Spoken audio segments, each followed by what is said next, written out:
You gonna sign this motherfucker fast. See? See? Break him. Get him up. Get him up. Get him up. Get him up. You can't even get me off the floor. Get him up. It's a rap, little man. Now look. Now look. Now look. Now look. You ready? Get up. Bitch ass shit you hit me from behind. Get the fuck out of here. Grab me from behind. See, that's that Nebraska bullshit. Nebraska. In Brooklyn, we look at it in the face. Oh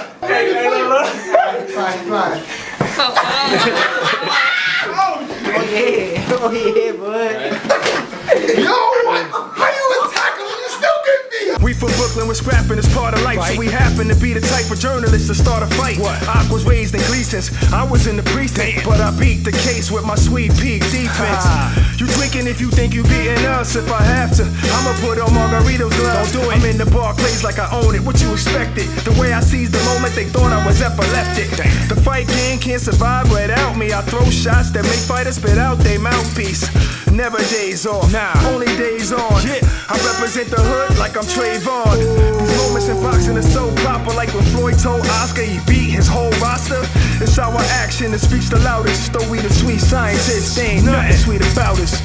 Sweet scientists.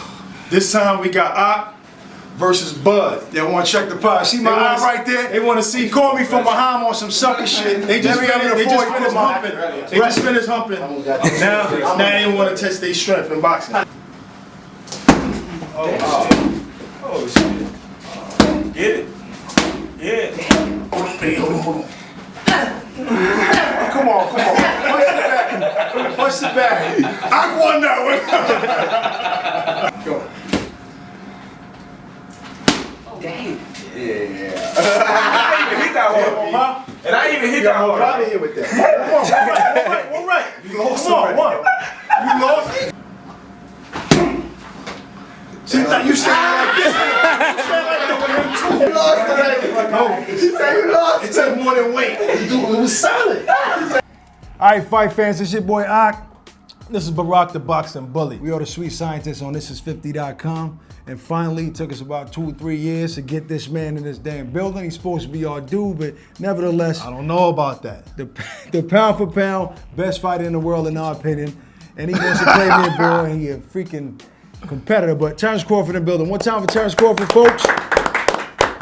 Listen, I gotta ask you a quick question. And I mean, do you feel that Top Rank shows you as much love as they do Lomachenko? And this is not throwing Top Rank under the bus at all, you know, because there are people that are picking Loma as like the best fighter in the world, but the real fight fans have you as the top dog after Andre retired, Ward retired. Are you happy where you are? Yeah, I'm happy where I am. You know, they got me to where I am now, and I can't do nothing but thank them for the opportunity that they gave me. I know he sounds humble right now. Yeah, always on camera. He's He kind of wants to pissing sound like me off right now. He all nice and humble, you know. This dude is a beast, man. You gotta not just in the ring, yo. He want to fight us. He want to stab us. He want to play basketball. He want to climb rocks, jump out of planes. This dude is the You got to beast. get him like when he don't know that the camera's rolling. We got to record him. Right. we got to show you the real Terrence Crawford. He ain't that soft and humble. Nah. We have Terrence, so you're in the 147-pound division now. You know what I mean? You vacated the belts. 140 is you conquered, and you're at the 147-pound division now. You know, even though you haven't fought there, they're saying Terrence is the best 147-pounder. But you know he's gonna have trouble if he ever fights Errol Spence. But you haven't fought in that division yet, and there are some people that are saying that no, you can't give Terrence that credit yet. He has not fought in the 147-pound division. As far as you can see. Can you beat any of those guys in that 147 pounds? Of course. All of them? All of them. That's crazy. My thing is everybody got loopholes in their game. Anybody can be beat on any given day. And I believe in my skills and my ability that I can beat anybody I step in the ring with. What do you think your loopholes are? Nothing. Yeah, we need some energy. Like remember when he was on First Take with Stephen A. Smith and them. Called out giving us some Thurman. real energy. He called out Thurman on that one for the So first do time. you still feel that way? Yeah, he's the #1 guy in the division. Right. Me being the #1 guy at junior welterweight, why not go for the #1 guy in the division when I move up? You know what? I want to address these Loma fans. I'm a Loma fan. I'm a Rigo fan. I think I don't know if it's HBO. Who has Loma as #1? Is it just Jim Lampley? No, it was this ESPN. ESPN. Yeah, this guy. ESPN. What's his name? Even Lomachenko says that this man right here, Say his name. Teddy Atlas. Teddy Atlas was high. Sweet Scientist. This man, Lomachenko, who was Teddy Atlas's #1 guy, says that this man right here is the best fighter in the world. You know, so No, take Teddy notes. Atlas didn't say that. He said Lomachenko. Right, but I'm trying to correct him now. I'm trying to correct him that Lomachenko said that this man is the Yeah, best. Teddy is punch drunk. He ain't even fight. He's not even fighting. Now, I won't agree with that, Teddy. You're a good man. You know what I'm saying? He do a lot for the community. Because your brother knows him? And he does a lot for the community. Teddy's a great guy, but he got that pick wrong. No disrespect. Now, Loma's a talented fighter, skilled fighter. There's no question in that. But let's be honest, he has 2 big wins, I guess credible wins. As far as to put him on an elite level, he beat Gary Russell, he beat Nicholas Walters, made him quit. So yeah, that's great. But is it okay to call a guy #1 in the world? Obviously not. Where do you put him at on the list? I ain't never really sat down and made a list, really. He's up there, though. How do you feel like him and Rigonal call you the best? It's flattering. What do you think? He feels good about They it. should, but He said they should? you know, like, yeah, they should. He said they should. You know, Wow, okay. But at the end of the day, it's everybody's personal opinion. Right. Because it's not like we get a reward for being called the #1 pound-for-pound fighter in the world. They know It's extra just- money for that. yeah, huh? it's Right. just But it means everybody. something to you. It means something just to be called, but then what? You know, it doesn't do. Don't pay They no pay no bills. bills. Yeah, you know, it's just a personal opinion. Right. If 1 million people said, "Oh, Zab Judah was the best pound-for-pound boxer in the world," then everybody's gonna say, "Oh, Zab Judah the best pound-for-pound Right, fighter in the people world." follow us and they just That's true. They say what they what they just hear. like, you know, it's chain reaction. Do you think Floyd Mayweather ever come back to the sport? I don't think so. You know, he don't have no reason to. Right. No money in the world to get him back in there. Money talk. You never Money know. wake up the dead. Yeah. And you go off camera, you did mention that age plays a part in the sport because you feel like 35-year-old Floyd, wasn't the same in there, like against Conor. Like Right. 40-year-old, like he slows down. Like the father time really plays a part. Oh, of course. Your reflexes, everything slows down, and you know these young guys coming up. It's a young man's sport. Yeah. But how do you feel? Did you read the tweet that Tank Davis said after Miguel Cotto lost, was upset by Saddam Ali? I'm not sure if you read it somewhere, but what was it? What was the quote? Said something about you. Something about the old heads. You old heads need to Yeah. chill out because we gonna We up next or something no, like we that. gonna bust your ass every time or something like that. Don't you think that was a little disrespectful for somebody that did so much to the sport? Yeah, it was disrespectful in a lot of ways, but at the same time, you got to pay homage to the guys that was there before you. Right. You know, because they the one that paved the way Right. for us to get to where we at, and you know, do you it was think disrespect. But at the same time, it's true though. You know, it's a time frame. Yeah, but some things for you just everybody. don't say. Not a Right, guy on right. his last fight. Like, does it have to do with like maybe his circle? He has no control, or he has nobody to tell him like, yo, don't do something like this. It's wrong. Or is it just like home training? Because you're from Nebraska. I don't see you ever disrespecting a legend like that, even if you feel that way. Right. So is it the people around you? Man, I don't know what it is. Some things best left unsaid. You gotta close your mouth at times. Right, Keep right. your opinion to yourself. Yeah, we respect Miguel Cotto. He's a legendary fighter. I mean, first ballot Hall of Famer, and in my opinion, I was a little disgusted about that. You know what I mean? I understand the idea behind it. I like the confidence. Right, I just understand think that, but it didn't need to came be off said. wrong. No, and it should have been said, period. Didn't have to be said at all. So what kind of father are you? You this competitive? Well, we know the competitive side of you. What kind of father are you at home? You got your kids fighting? Of course. Wrestling, doing all type all of stuff. that. So how many kids you got? 5. 5 kids. So you got one of them beating them all up? Yeah, they all beating up each other. Oh yeah? Yeah. Any it's one a of them chain remind reaction. yourself of you? I had to say my 6-year-old and my 1-year-old. Both boys or? Yeah, both boys. You know, my 6-year-old, he does everything like me. When I say everything, I mean everything. That's like my split image, twins. you know. But the difference between me and him is when I wrestled, I didn't want to wrestle. I always wanted to box. and he loves wrestling. And he don't want to box. He boxes too, but he just loves wrestling. Right. So, that's the difference between me and him. And my 1-year-old, whatever he sees, he want to box. Whatever he sees. So what time did you start boxing? I started when I was 7. So you was wrestling out the womb? No, I was wrestling when I got a little older. Oh, okay. My dad was a wrestler, boxer. My grandpa's uncles, they all wrestled and boxed. So, they wanted me to get in wrestling because, that was their main profession, wrestling and boxing. So if any of your kids really take the sport serious, boxing, would you support them? I don't introduce boxing to my kids. Yeah, but it's in their face. It's in their face. It's in their face, but I'm not saying come to the gym with me and work out, hit the bag and stuff. But if they're there every day and they show you true love and passion for it, you're gonna support them. When they get older to make their own decision. Do you want them to though? Nah. Why nobody wants their kids to box? Why? This is a brutal sport. This and football, is the two most brutalest sports. That's true. I never want to see my kid go out there and get hurt and I can't do nothing about it. Right. I feel like this is and that's why something you that put I'm the doing work for them. in. Yeah. So they don't have to risk anything like that. Right. And is wifey tying or not? Because you got 5 already, or you want a couple more? I'm gonna have like 5 more. Nah, just playing. Have a football team, next Nebraska football team. Nah, we good. We good on kids. Nah, that's good. So what you doing here in New York? Press run? I was supposed to go to Australia from here, but I don't know what happened. Australia? Is that Jeff Horn's territory? Yeah. Why? So is this the I guess possible so. next opponent? Of course. I got the winner. He should win. And what's good about this is You never gauging. know. I'm picking him to win. What I tell you? But listen, See, this is some private stuff they got. He ready. They don't like each other. He ready to box. You know what I mean? I'm gonna have again. We talked about it off air. I'm gonna have to spar against Ross Salko because of him. So I'm gonna No, make it's him not. work my corner. It's not because You and freaking Ellie Setback. But you just lost my damn train of thought.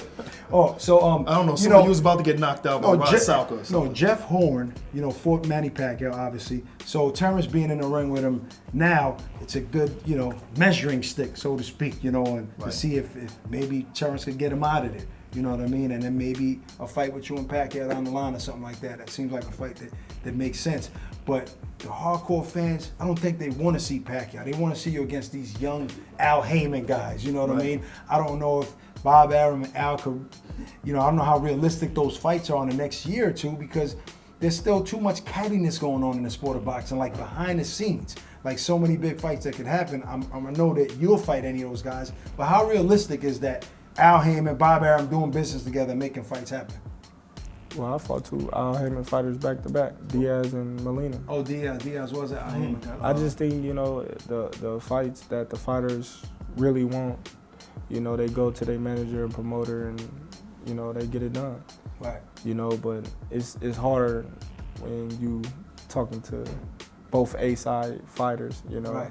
They A-side fighter, They top requesting rank, this, they want this. A-side fighter. Then that's when the miscommunication come into play because this guy want to be the A-side or this guy want more money and feel like he's deserves worth more. money. Right. But you would fight, like if you got a call tomorrow from Bob and saying, we got the Thurman fight for next year, forget about Jeff Horn, you're going to fight him next. Your first fight at 147, would you take it? Of course. Who you think would be your toughest fight at 147? Never know. Just by looks, just off looks. Eyeball test. You can eyeball test it, but that don't mean nothing. Just like everybody thought Felix Diaz was gonna be one of my toughest fights in Dongo. It's a lot of fights out there that people say, oh well, Postal, this is going to be a fight that Terrence lose, and that was easy work. Then, you never know. Which one was your easiest fight that everybody thought was going to be tough? All of them. No disrespect. No disrespect. No, I love the honesty. To any other fighters, but the way they made it seem is, Ndongo, Postal, Diaz, all of those Gene, guys. They all. Even Prescott, because Prescott was high in weight. Like all of them, like everybody. Yeah, I don't think I've ever seen you like really hurt in a fight. Who's the hardest puncher that you ever faced? Would you say like in a professional? I had to say Ray Beltran. caught you with a shot. No, he didn't. It ain't that he caught me. I blocked it, and I could feel felt like the the power power behind it. Damn, that would have hit me. Yeah, it was like, man, that was a good punch you just threw. You know, so I had to say Beltran. Now, you know, this year was huge, like in boxing, like a lot of big fights back to back. All promotional companies had a big fight. You know, you had obviously a huge year, unified the titles.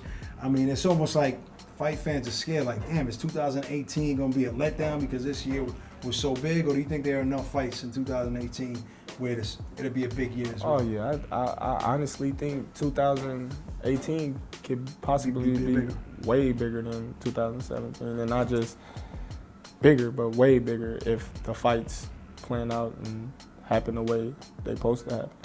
What do you say in Joshua versus Wilder? Whoever landed from that First punch. that's a big fight. Who do you think should be win Trainer of the Year award for 2017? What? Trainer of the year. Trainer of the Year. Yeah, what? He obviously his trainer. Of course. Yeah. Why not? Well, we don't know your trainers. You got like 2-3 trainers. All you of got them. Bowman. It's a team. Okay. All of them. How do you did you think that Saddam Ali proved that?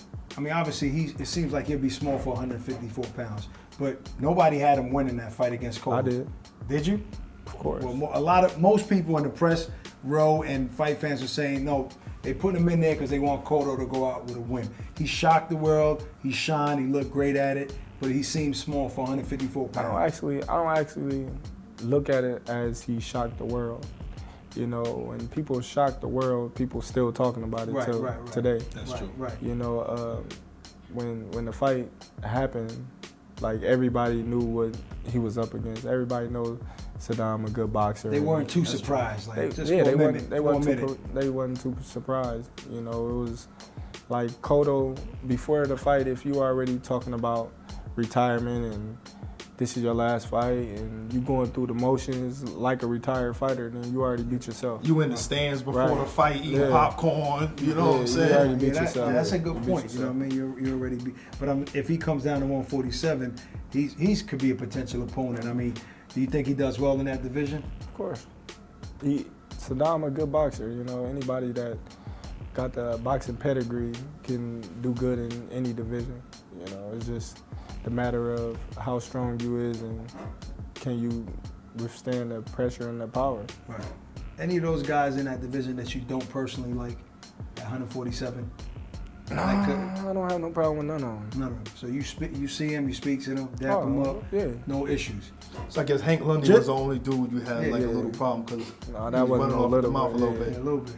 Yeah. And me, he wants to get me on the basketball court. I'm trying to get you to put some of that money up, but you acting all scared on camera. But we hold shows, we ain't got no money, man. Yeah, we broke, bet man. one of your cameras, We ain't got no money. Bet We one make of your $9 an hour over here, man. Bet one of your cameras.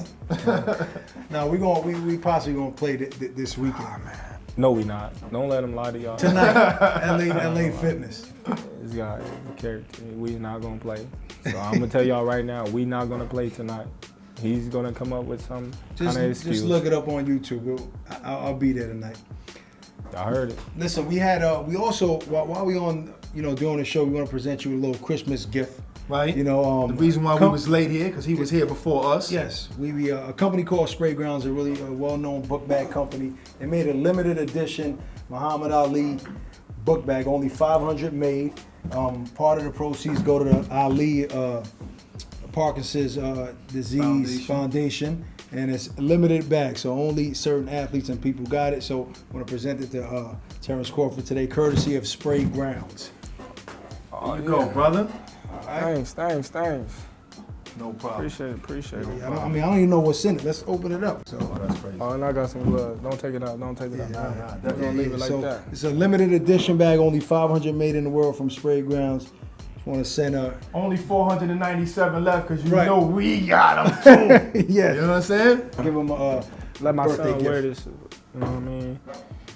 Thanks. Any one of my sons, you know, they came over here. You know, I could always bring my son out there in Nebraska to whoop your son's behind. You know what I'm saying? Man, my son does smash your son. Wait, You never saw my son. How you just? Hey, Boys. Yo, bring that karate magazine. My son's them what already in y'all doing, magazines, son. B. What magazine your son in? My son fighting Sunday, Saturday. Your box. Your son fighting in the YMCA. My son fighting. My son fight on TV, bro. My son fighting on TV. My son on your undercard. My son, I know. My son was on the undercard too. Wasn't you? Yeah. Which one? Your sports up? Yeah. My son fight. Both my son fighters. You got Shakur Stevenson. You got Chris Colvin, Little B-Hop over here. You know, those are his sons, I guess. Yeah, they're my boys. They're my Yeah, I'm sons, daddy. man. Hey, don't get your son hurt now. You know what I See, mean? 'Cause see, they now ready. you talking about my son, man. This is what happens when you have the best pound-for-pound fighter in the world in here in New York. Got the Sweet Scientists. Yeah, Appreciate you coming out. Yeah, no, for sure. I mean, right now we don't know no date for you, but Jeff Horn has the target on his head next, and so hopefully we'll see that in 2018. And we want to see the fights that everybody wants to see. We know the fights that you guys want to see. You want to see Terrence Crawford against Thurman or Garcia or Sean Porter, and obviously eventually Errol Spence. I mean, I think all those fights will happen one day. So, I mean, what can I say? What are you laughing at? He said, don't nobody want to fight Porter. Nobody wants to fight No, Sean you know Porter. what? I agree with you, bro. He's the guy they want to save him for last, right? Yeah, let's say. You gonna come out with Cuts. Yo, I bruises. felt that, but I didn't want to say it on Hey, camera. man, leave my man alone. You know, Sean, that's my boy. That's my boy. So you agree with Lil B? I want to save him for last. He a dog in there, and he uncomfortable Sean for a anybody. Dog. Sean a dog. He do whatever it take to win, and that's what it's all about. No doubt. Winning is winning, and losing is losing. Yeah, he's a beast. Listen, it's a pleasure to have top dog, pound for pound fighter in the world, #1, Terrence Crawford. Terrence Bud Crawford, Omaha, Nebraska. No Bud, what's good with the Where Bud? did that come Hey, from, y'all, though, Bud? man, I'm off the Because he camera. looked like Bud from Cosby Show. That's what it is, yo.